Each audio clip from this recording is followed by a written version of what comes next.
Hello guys, আমি কই guys আমি কই আমি কই বানাচ্ছে hello guys, I am here.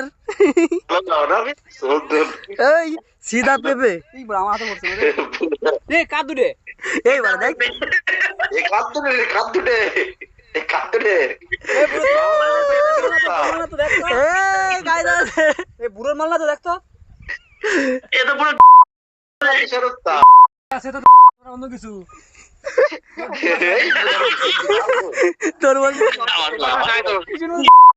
সবুজ এই বড় ডিম বসায় বলছে। এই দেখ দেখ কি সুন্দর কি কি নিয়ে আইছে। লঙ্কা লবণ লবণ তেঁতুল তেঁতুল সাথে একটু স্প্রাইট আছে বুঝলি। স্প্রাইট খাবি নাকি? স্প্রাইট খাবি?